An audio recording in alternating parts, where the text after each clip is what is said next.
ನೋಡಿ, ತಿಥಿ ಅಂದರೆ ಏನು? ಸಾಮಾನ್ಯವಾಗಿ ತಿಥಿ ಅಂದ ತಕ್ಷಣವೇ ವಾರ್ಷಿಕ ಶ್ರಾದ್ದ ಎಂಬುದು ಅನೇಕರ ಮನಸ್ಸಿನಲ್ಲಿ ಬರುತ್ತದೆ.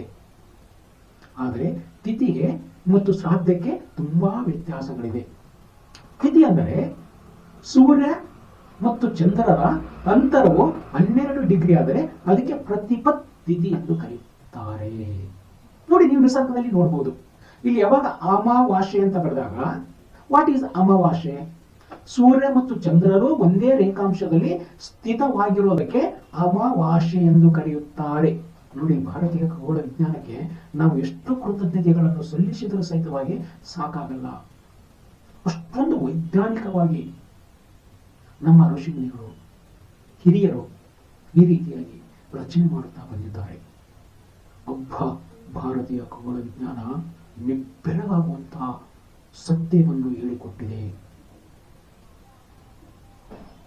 ಸನ್ and moon it the same degree, it is called as amavasya. ಅಮಾವಾಸ್ಯೆ ಅಂದ್ರೇನು? ಸೂರ್ಯ ಮತ್ತು ಚಂದ್ರರು ಸೇಮ್ ಡಿಗ್ರಿಯಲ್ಲಿ ಇರಬೇಕು ಅಂತ. ಇವರಿಬ್ಬರ ಡಿಗ್ರಿ ಅಥವಾ ಅಂಶವು 12 ಡಿಗ್ರಿ ಆದರೆ ಅದಕ್ಕೆ ಪ್ರತಿಪತ್ ತಿಥಿ ಅಂತಲೂ, 24 ಡಿಗ್ರಿ ಆದರೆ ದ್ವಿತೀಯ ತಿಥಿ ಅಂತಲೂ, 36 ಡಿಗ್ರಿ ಆದರೆ ತೃತೀಯ ತಿಥಿ ಅಂತಲೂ, 180 ಡಿಗ್ರಿ ಆದರೆ ಅದಕ್ಕೆ ಪೂರ್ಣಿಮಾ ಎಂತಲೂ, ಈ ಒಂದು ಪಕ್ಷಕ್ಕೆ ಶುಕ್ಲ ಪಕ್ಷ ಎಂತಲೂ ಅಂತ. ಶುಕ್ಲ ಅಂದ್ರೆ ಏನು? ಬಿಳಿ ಅಂತ. ಚಂದ್ರನು ದಿನೇ ದಿನೇ ದಿನೇ ಬಿಳಿ ಆಗುತ್ತಾ ಹೋಗುತ್ತಾನೆ. ಹುಣ್ಣಿಮೆ ದಿವಸ ನೋಡಿ ನೀವು ಪೂರ್ಣ ಚಂದ್ರನಾಗಿ ಆತ ಆಕಾಶದಲ್ಲಿ ಗೋಚರವಾಗುತ್ತಾನೆ. ಅದಕ್ಕೆ ಬಿಳಿ ಪಕ್ಷ ಅಂತ ಹೇಳಿದ್ರು. ಅದಕ್ಕೆ ಸಂಸ್ಕೃತ ಶಬ್ದ ಶುಕ್ಲ ಅಂತ. ಇನ್ನು ಕಪ್ಪು, ಕೃಷ್ಣ ಪಕ್ಷ. ಕೃಷ್ಣ ಅಂದ್ರೆ ಏನು? ಕಪ್ಪು ಅಂತ. ಕಪ್ಪು ಅಂದ್ರೆ ಏನು? ಹುಣ್ಣಿಮೆಯಿಂದ ನೆಕ್ಸ್ಟ್ ಅಮಾವಾಸ್ಯವರೆಗೆ ದಿನಾಲು ಸ್ವಲ್ಪ ಸ್ವಲ್ಪ ಸ್ವಲ್ಪ ಸ್ವಲ್ಪ ಕಪ್ಪಾಗುತ್ತಾ ಚಂದ್ರ ಹೋಗುತ್ತಾನೆ. ಅಮಾವಾಸ್ಯೆ ದಿವಸ ಸಂಪೂರ್ಣವಾಗಿ ಚಂದ್ರ ನಮಗೆ ಕಾಣುವುದಿಲ್ಲ. ಇದಕ್ಕೆ ಕೃಷ್ಣ ಪಕ್ಷ. ಎಷ್ಟೊಂದು ವೈಜ್ಞಾನಿಕವಾಗಿ ಇವುಗಳನ್ನು ಮಾಡಿದ್ದಾರೆ ನೋಡಿ. ಅಲ್ಲಿ ಶುಕ್ಲ ಅನ್ನೋದಕ್ಕೆ ಯಾವುದೇ ಒಂದು ದೇವರ ಹೆಸರಾಗಲಿ, ಯಾವುದೇ ಒಂದು ಧರ್ಮದ ಹೆಸರಾಗಲಿ ಏನನ್ನು ಇಟ್ಟಿಲ್ಲ. ಪ್ರಾಚೀನ ಮಾನವಿಗಳು ನಿಸರ್ಗದಲ್ಲಿ ಏನು ಅವರಿಗೆ ಕಂಡಿದೆ ಅದನ್ನೇ ಪಂಚಾಂಗದಲ್ಲಿ ಮೆನ್ಷನ್ ಮಾಡಿದ್ದಾರೆ. ಆದ್ದರಿಂದ ಆ ಪಂಚಾಂಗ ಕರ್ತರು ಸಹಿತವಾಗಿ ಅಷ್ಟೇ ಪವಿತ್ರವಾದಂಥ ವ್ಯಕ್ತಿಗಳು. ಪಂಚಾಂಗವನ್ನು ರಚನೆ ಮಾಡತಕ್ಕಂಥ ಪಂಚಾಂಗ ಎಷ್ಟು ಪವಿತ್ರವೇ, ಪಂಚಾಂಗವನ್ನು ರಚನೆ ಮಾಡಿರ್ತಕ್ಕಂಥ ನಮ್ಮ ಋಷಿಮುನಿಗಳು ಸಹಿತವಾಗಿ ಅಷ್ಟೇ ಪರಮ ಪಾವನವಾದವರು ಮತ್ತು ಪರಮ ಪಾವಿತ್ರ್ಯತೆ ಉಳ್ಳವರು ಅಂತಲೇ ನಾವು ಭಾರತೀಯರು ಕೃತಜ್ಞತೆಗಳನ್ನು ಅವರಿಗೆ ಸಲ್ಲಿಸ್ತಾ ಇದ್ದೇವೆ. ಇನ್ನು ತಿಥಿ ಆಯಿತು. ಇನ್ನು ವಾರ ಅಂದ್ರೆ ಏನಪ್ಪಾ? ಈಗ ಇವತ್ತು ಯಾವ ವಾರ? ಈಗ ವಿಡಿಯೋ ಮಾಡ್ತಾ ಇದ್ದೀವಿ. ಇವತ್ತು ಶುಕ್ರವಾರ. ಶುಕ್ರವಾರ ಅಂದ್ರೆ ನಾಳೆ ಶನಿವಾರ ಯಾಕೆ? ಮಂಗಳವಾರ ಯಾಕೆ ಅಲ್ಲ? ನೋಡಿ, ಇವುಗಳನ್ನು ಸಹಿತವಾಗಿ ಅತ್ಯಂತ ವೈಜ್ಞಾನಿಕ ನೆಲೆಗಟ್ಟಿನ ಮೇಲೆ ನಮ್ಮ ಋಷಿ ಮುನಿಗಳು ಕಂಡು ಹಿಡಿದಿದ್ದಾರೆ. ಈ ನೋಡಿ, ವಾರಗಳನ್ನ ನೀವು ವೈಜ್ಞಾನಿಕವಾಗಿ ಅರ್ಥ ಮಾಡಿಕೊಳ್ಳಬೇಕೆಂದರೆ ನಿಮಗೆ ನಮ್ಮ ಸೋಲಾರ್ ಸಿಸ್ಟಮ್ ಗೊತ್ತಿರಬೇಕು. ಈ ನೋಡಿ, ಸೋಲಾರ್ ಸಿಸ್ಟಮ್ ನಲ್ಲಿ ಫಸ್ಟಿಗೆ ಸೂರ್ಯ ಪಕ್ಕದಲ್ಲಿ ಇರ್ತಕ್ಕಂಥ ಗ್ರಹ ಬುಧ, ಆಮೇಲೆ ಶುಕ್ರ, ಆಮೇಲೆ ಭೂಮಿ, ಆಮೇಲೆ ಮಂಗಳ, ಆನಂತರ ಗುರು, ಆನಂತರ ಶನಿ. ಭಾರತೀಯ ಖಗೋಳ ವಿಜ್ಞಾನಗಳಲ್ಲಿ ಇವುಗಳನ್ನು ಮಾತ್ರ ಮೆನ್ಷನ್ ಮಾಡ್ತಾರೆ. ಉಳಿದ ಗ್ರಹಗಳು ಅವ್ರಿಗೆ ಗೊತ್ತಿರಲಿಲ್ಲ ಅಂತಲ್ಲ, ಬೇರೆ ಬೇರೆ ಕಾರಣಗಳಿಂದ ಆ ಗ್ರಹ ಅನ್ನೋದಕ್ಕೆ, ನಮ್ಮ ಪ್ಲಾನೆಟ್ ಅನ್ನೋದಕ್ಕೆ ಮತ್ತು ಗ್ರಹ ಅನ್ನೋದಕ್ಕೆ ತುಂಬಾ ಡೆಫಿನೇಷನ್ ವ್ಯತ್ಯಾಸ ಇದೆ. ಅನೇಕ ಜನ ಏನ್ ಮಾಡ್ತಾರ, ಪ್ಲಾನೆಟ್ ಅನ್ನ ಗ್ರಹ ಅಂತ ತೆಗೆದುಕೊಳ್ಳಿಕ್ಕೆ ಹೋಗ್ತಾರ. ಇದು ತುಂಬಾ ತುಂಬಾ ತುಂಬಾ ತಪ್ಪಾದಂತ ವಿಚಾರ. ಯಾಕೆ ಅಂತಂದ್ರೆ ಗ್ರಹ ಅಂದ್ರ ಯಾವುದನ್ನು ಗ್ರಹಿಸಲು ಸಾಧ್ಯವೋ ಅದಕ್ಕೆ ಗ್ರಹ ಅಂತ ಹೇಳ್ತಾರ. ಸೂರ್ಯ ಗ್ರಹ ಅಲ್ಲ ಅನ್ನೋದು ಅವ್ರಿಗೆ ಗೊತ್ತಿರ್ಲಿಲ್ಲ ಅಂತಲ್ಲ. ಹಾಗಾಗಿ ಗ್ರಹ ಅನ್ನೋದಕ್ಕೆ ಅಲ್ಲೇ ಖಗೋಳ ವಿಜ್ಞಾನದ ಅರ್ಥವೇ ಬೇರೆ. ಹಾಗಾಗಿ ಈ ಸೋಲಾರ್ ಸಿಸ್ಟಮ್ ನಿಮಗೆ ಗೊತ್ತಿದ್ದರೆ ವಾರಗಳು ಹೇಗೆ ಬಂದು ಅನ್ನೋದು ಗೊತ್ತಾಗುತ್ತಾ. ಇವು ಸಿಂಪಲ್ ಆಗಿ ನಿಮಗೆ ಹೇಳ್ಬೇಕಂದ್ರೆ, ಇವತ್ತು ಸೂರ್ಯೋದಯದಿಂದ 1 ಗಂಟೆಯವರೆಗೆ ಶುಕ್ರ ಓರೆ ಇರುತ್ತದೆ. ಯಾವ ವಾರ ಶುಕ್ರ ಓರೆ ಇರುತ್ತದೆಯೋ ಸೂರ್ಯೋದಯಕ್ಕೆ, ಆ ವಾರದ ಹೆಸರು ಶುಕ್ರವಾರ. ನಾಳೆ ಸೂರ್ಯೋದಯಕ್ಕೆ ಯಾವ ಓರೆ ಇರುತ್ತದೆ ಅಂದರೆ ಶನಿ ಓರೆ ಇರುತ್ತದೆ. ಆದ್ದರಿಂದ ನಾಳೆ ದಿನ ಶನಿವಾರ ಅಂತ. ಏಕೆಂದ್ರೆ ಒಂದು ದಿವಸಕ್ಕೆ ಸಾಮಾನ್ಯವಾಗಿ ಅಪ್ರಾಕ್ಸಿಮೇಟ್ಲಿ 24 ಗಂಟೆಗಳು ಒಂದೊಂದು ಓರೆಗಳನ್ನ ಈ ಟೈಪ್ ಹಿಡ್ಕೊಂಡು ಬರ್ತಾರೆ. ಅರ್ಧ ಶುಕ್ರೋ ಬುಧಶ್ಚಂದ್ರೋ ಮಂದೋ ಜೀವೋ ತರಾಸುತ ಅಂತ ಈ ಆಧಾರದ ಮೇಲೆ ವಾರಗಳನ್ನ ಮಾಡಿದ್ರು. ನಾನು ಈ ವಿಡಿಯೋದಲ್ಲಿ ನಿಮಗೆ ಸಂಪೂರ್ಣವಾಗಿ ವಾರಗಳನ್ನ ಮನವರಿಕೆ ಮಾಡಲಿಕ್ಕೆ ಬರುವುದಿಲ್ಲ. ಯಾರಾದರೂ ಜ್ಯೋತಿಷ್ಯ ಶಾಸ್ತ್ರವನ್ನು ಶಾಸ್ತ್ರೀಯವಾಗಿ ಕಲಿಯಬೇಕೆಂಬ ಮನಸ್ಥಿತಿ ಉಳ್ಳವರಾಗಿದ್ದರೆ ನಾನು ಪಂಚಾಂಗಕರ್ತ ಮತ್ತು ಜ್ಯೋತಿಷ್ಯ ತರಗತಿಗಳನ್ನು ನಿರಂತರವಾಗಿ ಮಾಡುತ್ತಾ ಇದ್ದೇನೆ. ಅಲ್ಲದೆ ನಮ್ಮ ಸಂಸ್ಥೆಗೆ ಬೆಂಗಳೂರಿನ ಸಂಸ್ಕೃತ ಯೂನಿವರ್ಸಿಟಿಯ ಮಾನ್ಯತೆಯು ಇರುತ್ತದೆ. ಪ್ರತಿ ವರ್ಷ ಜ್ಯೋತಿಷ ಸರ್ಟಿಫಿಕೇಟು, ಜ್ಯೋತಿಷ ಡಿಪ್ಲೊಮಾ, ಜ್ಯೋತಿಷ ಅಡ್ವಾನ್ಸ್ ಡಿಪ್ಲೊಮಾ, ವಾಸ್ತು ಸರ್ಟಿಫಿಕೇಟು, ವಾಸ್ತು ಡಿಪ್ಲೊಮಾ ಕೋರ್ಸ್ಗಳಿಗೆ ತರಬೇತಿಗಳನ್ನು ನೀಡುತ್ತಾ ಬಂದಿದ್ದೇನೆ. ಯಾರಾದರೂ ಆಸಕ್ತರು ಶಾಸ್ತ್ರೀಯವಾಗಿ ಕಲಿಯಬೇಕೆಂದರೆ ಮಾತ್ರ ನೀವು ನಮ್ಮ ಸಂಸ್ಥೆಗೆ ಅಡ್ಮಿಷನ್ ತಗಬಹುದು, ತರಗತಿಗಳಿಗೆ ಹಾಜರಾಗಬಹುದು. ಶಾಸ್ತ್ರೀಯವಾಗಿ ಕಲಿಸಿಕೊಡುತ್ತೇನೆ. ಅಲ್ಲದೆ ಆನ್ಲೈನು ಮತ್ತು ಆಫ್ಲೈನದಲ್ಲಿ ಸಹಿತವಾಗಿ ನಾನು ಜ್ಯೋತಿಷಾಸ್ತ್ರವನ್ನು ಶಾಸ್ತ್ರೀಯವಾಗಿ ಹೇಳಿಕೊಡುತ್ತೇನೆ. ಆಸಕ್ತರು ಈ ಕೆಳಗಿರ್ತಕ್ಕಂಥ ಫೋನ್ ನಂಬರ್ನ ಕಾಂಟ್ಯಾಕ್ಟ್ ಮಾಡಿ ಅದರ ಬಗ್ಗೆ ಮಾಹಿತಿಯನ್ನು ಪಡೆದುಕೊಳ್ಳಬಹುದು. ಈಗ ನೋಡಿ, ತಿಥಿ ವಾರದ ಬಗ್ಗೆ ಚಿಂತನೆ ಮಾಡಿದ್ವಿ. ಈ ಮೂರನೇದೇನು? ನಕ್ಷತ್ರ. ಥರ್ಡ್ ಪಾರ್ಟ್ ಆಫ್ ಪಂಚಾಂಗ ಈಸ್ ಕಾಲ್ಡ್ ಆಸ್ ನಕ್ಷತ್ರ ಅಂತ.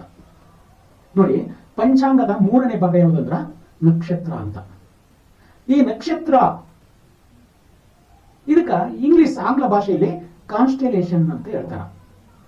ಇನ್ನು ಖಗೋಳ ವಿಜ್ಞಾನದ ಪ್ರಕಾರ ವಾಟ್ ಈಸ್ ನಕ್ಷತ್ರ ಆರ್ ವಾಟ್ ಈಸ್ ಕಾನ್ಸ್ಟೆಲೇಷನ್ ಅಂದ್ರೆ ಯಾವ ಒಂದು ಆಕಾಶಕಾಯವು ಬೆಳಕು ಮತ್ತು ಶಾಖವನ್ನು ಹೊಂದಿರುತ್ತದೆ ಅಂತಹ ಆಕಾಶಕಾಯಕ್ಕೆ ನಕ್ಷತ್ರ ಎಂದು ಕರೆಯುತ್ತಾರೆ. According to the Hindu mythology, Hindu ಪುರಾಣಗಳ ಪ್ರಕಾರ ನಕ್ಷತ್ರಗಳು ಅಂದರೆ ಏನು? ನೋಡಿ, ಹಿಂದೂ ಪುರಾಣಗಳ ಪ್ರಕಾರ ದಕ್ಷ ಪ್ರಜಾಪತಿಯ 27 ಜನ ಹೆಣ್ಣು ಮಕ್ಕಳನ್ನು ನಕ್ಷತ್ರ ಅಂತ ಕರೀತಾರೆ.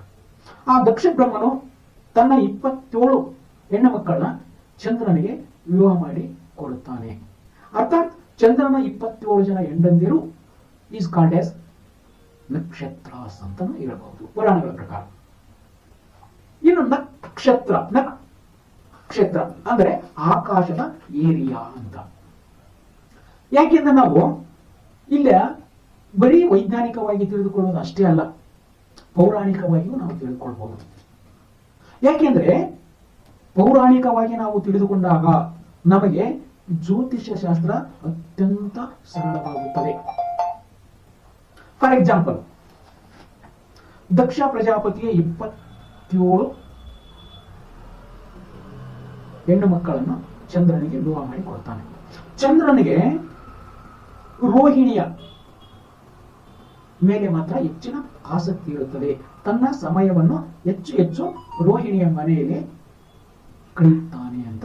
ಇನ್ನು 26 ಜನ ದಕ್ಷ ಪ್ರಜಾಪತಿಯ ಮಕ್ಕಳು ದಕ್ಷ ಮನೆಗೆ ಬಂದು ತಮ್ಮ ಕಂಪ್ಲೇಂಟ್ ಕೊಡುತ್ತಾರೆ. ನೋಡಿ, ನಿಮ್ಮ ಅಳಿಯ ಅಂದ್ರೆ ಚಂದ್ರನು, ನಮ್ಮ ಗಂಡ ತಾರತಮ್ಯ ಮಾಡುತ್ತಾನೆ, ಆದ್ದರಿಂದ ಖರೀಶಿ ಬುದ್ಧಿ ಹೇಳು ಅಂತ ಹೇಳ್ತಾರೆ. ಆದರೆ ದಕ್ಷ ಬ್ರಹ್ಮನ ಮಾತಿಗೆ ಚಂದ್ರನು ಯಾವುದೇ ಬೆಲೆಯನ್ನು ಕೊಡಲಿಲ್ಲ. He does not change is character. ಆಗ ದಕ್ಷ ಪ್ರಜಾಪತಿಯು ಚಂದ್ರನಿಗೆ ಶಾಪ ಕೊಟ್ಟಾನಂತಲೋ ಅಲ್ಲಿಂದ ಆತ ಕ್ಷೀಣತ್ವ ಮತ್ತು ವೃದ್ಧಿತ್ವ ಬಂತು ಅಂತ ಒಂದು ಪುರಾಣದ ಕಥೆ. ಇದರರ್ಥ ನಾವೇನು ಜ್ಯೋತಿಷಕ್ಕೆ ಏನ್ ಲಾಭ ಮತ್ತು ಈ ಒಂದು ಮೆಸೇಜ್ ಅನ್ನ ಏನ್ ತಿಳ್ಕೋಬೇಕು ಅಂತ ಹೇಳಿದ್ರೆ, ರೋಹಿಣಿ ನಕ್ಷತ್ರದಲ್ಲಿ ಚಂದ್ರನು ಉಚ್ಚನಾಗುತ್ತಾನೆ. ಯಾರು ರೋಹಿಣಿ ನಕ್ಷತ್ರದಲ್ಲಿ ಜನ್ಮವಾಗಿರುತ್ತಾರೆಯೋ ಅವರಿಗೆ ಚಂದ್ರನು ಉಚ್ಚನಾಗಿರುತ್ತಾನೆ. ಅವರು ಒಂದು ಮಾನಸಿಕವಾಗಿ ಅತ್ಯಂತ ಸದೃಢರಾಗಿರ್ತಾರೆ. ಯಾಕೆಂದ್ರೆ ಚಂದ್ರನು ಮನೋಕಾರಕ. ಮನಸ್ಸು ತಾನೇ ನಮಗ ಕನ್ಫ್ಯೂಸ್ ಮೈಂಡ್ ಆಗ್ತಕ್ಕಂಥದ್ದು ಮನಸ್ಸು. ನಾವು ಅತ್ಯಂತ ಸ್ಪಷ್ಟ ನಿರ್ಧಾರವನ್ನು ನಾವು ತೆಗೆದುಕೊಳ್ಬೇಕಾದ್ರೂ ನಮ್ಮ ಮನಸ್ಸು ಅತ್ಯಂತ ಸದೃಢವಾಗಿರಬೇಕು. ನೋಡಿ, ಈ ಮೆಸೇಜ್ ಅನ್ನು ಅರ್ಥ ಮಾಡಿಕೊಳ್ಳಬೇಕು ಅಂತ. ಅನೇಕ ಜನ ನೋಡಿ, ರೋಹಿಣಿ 2ನೇ ಚರಣದಲ್ಲಿ ಹುಟ್ಟಿದರೆ ಚಂದ್ರನು ಉಚ್ಚ ವರ್ಗೋತ್ತಮದಲ್ಲಿ ಇರುತ್ತಾನೆ. ಅಂದರೆ ಜನ್ಮ ಕುಂಡಲಿಯಲ್ಲಿಯೂ ವೃಷಭ ರಾಶಿಯಲ್ಲಿ ಇರುತ್ತಾನೆ, ನವಾಂಶ ಕುಂಡಲಿಯಲ್ಲಿಯೂ ಸಹಿತವಾಗಿ ವೃಷಭ ರಾಶಿಯಲ್ಲಿ ಇರುತ್ತಾನೆ.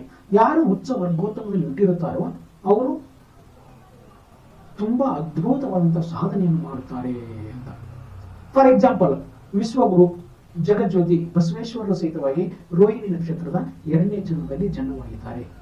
ಅನೇಕ ಮಹಾಪುರುಷರು, ಅತ್ಯಂತ ಮಹಾತ್ಮರು, ಸಾಧಕರು ರೋಹಿಣಿ ನಕ್ಷತ್ರದ 2ನೇ ಜನ್ಮದಲ್ಲಿ ಜನ್ಮವಾಗಿದ್ದಾರೆ. ಈ ರೀತಿಯಾಗಿ ನಾವು ಪುರಾಣದ ಮೆಸೇಜ್ ಅನ್ನು ತಿಳಿದುಕೊಳ್ಳಬೇಕು. ಪುರಾಣ ಸತ್ಯವೋ ಅಥವಾ ಅಸತ್ಯವೋ ಎಂಬ ಜಿಜ್ಞಾಸೆಗೆ ಹೋದ್ರೆ ಅದರಲ್ಲಿ ಯಾವುದೇ ಅರ್ಥಗಳು ಇರುವುದಿಲ್ಲ. ನೋಡಿ, ನಿಮಗೆ ಫಾರ್ ಎಕ್ಸಾಂಪಲ್ ಹೇಳ್ಬೇಕಂತಂದ್ರೆ,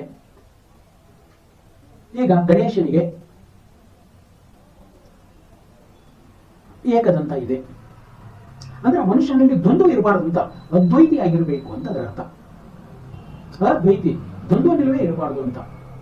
ಈಗ ಗಣೇಶ ಮಣ್ಣಿನಿಂದ ಹುಟ್ಟಿದ ಅಂತ ಅಂದ್ರೆ ನಾವು ನೀವೆಲ್ಲರೂ ಇಡೀ ಮನುಷ್ಯರು ಅಜ್ಞಾನದಿಂದ ಹುಟ್ಟುತ್ತಾರ ಅಂತ ಅದರ ಅರ್ಥ. ಅಂದ್ರೆ ಮಣ್ಣು ಅಂತಂದ್ರೆ ಕೊಳೆ, ಕೊಳೆ ಅಂದ್ರೆ ಅಜ್ಞಾನ ಅಂತ. ಅಜ್ಞಾನದಿಂದ ಹುಟ್ಟಿ ಜ್ಞಾನೋದಯವನ್ನು ಹೊಂದಬೇಕು ಅಂತ ಅದರ ಅರ್ಥ. ಈ ರೀತಿಯಾಗಿ ಮೆಸೇಜ್ ಅನ್ನು ತಿಳಿದುಕೊಳ್ಳಬೇಕೇ ವಿನಃ ನಾವು ಆ ಒಂದು ಕಥೆ ಸತ್ಯವೋ ಅಸತ್ಯವೋ ಎಂಬುದಕ್ಕೆ ಹೋಗಬಾರ್ದು. ಅದರಿಂದ ಯಾವುದೇ ಅರ್ಥಗಳು ಇರುವುದಿಲ್ಲ ಅಂತ. ಈಗ ತಿಥಿ ಆಯಿತು, ವಾರ ಆಯಿತು, ಈಗ ನಕ್ಷತ್ರ. ಇನ್ನು ಜ್ಯೋತಿಷಾಸ್ತ್ರ ಪ್ರಕಾರ ಭಚಕ್ರ ಏನೈತಲ್ಲ, ನೈಸರ್ಗಿಕವಾದಂತಹ ಭಚಕ್ರ, ಈ ನಕ್ಷತ್ರಗಳು ಅಂದ್ರೆ ಆಕಾಶದಲ್ಲಿ ಒಂದು 360 ಡಿಗ್ರಿಯ ಸರ್ಕಲ್ ಅಂತ. ಅದನ್ನ ಜ್ಯೋತಿಷದಲ್ಲಿ ಕುಂಡಲಿಗಳು ಅಂತ ಹೇಳ್ತಾರೆ. ಈಗ ನಕ್ಷತ್ರಗಳಂದ್ರೆ ಏನಂದ್ರೆ ಜ್ಯೋತಿಷಾಸ್ತ್ರ ಪ್ರಕಾರ ಎಂಟೈರ್ ಜುಡಿಯಾಕ್ ಅಂದ್ರೆ 360 degree is divided into 27 equal parts of 30 degree 20 minutes which are called as ನಕ್ಷತ್ರಾಸ್ ಅಂತ. ನೋಡಿ, ಭಚಕ್ರವನ್ನು 360 ಡಿಗ್ರಿಯ ಭಚಕ್ರವನ್ನು 27 ಸಮಭಾಗಗಳನ್ನಾಗಿ ವಿಂಗಡಿಸಿದಾಗ ಒಂದು ಭಾಗಕ್ಕೆ 13 ಡಿಗ್ರಿ 20 ನಿಮಿಷ ಬರುತ್ತದೆ. ಉದಾಹರಣೆಗೆ ನೀವು ಯಾರಾದರೂ ಅಶ್ವಿನಿ ನಕ್ಷತ್ರದಲ್ಲಿ ಹುಟ್ಟಿದ್ದೀರಿ ಅಂತಂದ್ರೆ ನೀವು ಹುಟ್ಟಿದ ಸಮಯದಲ್ಲಿ ಅಶ್ವಿನಿ ನಕ್ಷತ್ರದ ಹತ್ತರದಲ್ಲಿ ಚಂದ್ರನಿರುತ್ತಾನೆ ಅಂತ ಅದರ ಅರ್ಥ. ನೋಡಿ, ಎಷ್ಟೊಂದು ವೈಜ್ಞಾನಿಕವಾಗಿದೆ ಇದು ಮೂಢನಂಬಿಕೆನಾ? ನೋಡಿ, ಎಷ್ಟು ಅದ್ಭುತವಾಗಿ ನಮ್ಮ ಪೂರ್ವಜರು ಅದನ್ನ ರಿಸರ್ಚ್ ಮಾಡಿದ್ರು. ನಿಸರ್ಗ ಏನಿದೆ ಅದನ್ನೇ ಪಂಚಾಂಗದಲ್ಲಿ ಇರ್ತಕ್ಕಂಥದ್ದು ಅಂತ. ಇನ್ನು ತಿಥಿ, ವಾರ, ನಕ್ಷತ್ರ ಆಯಿತು.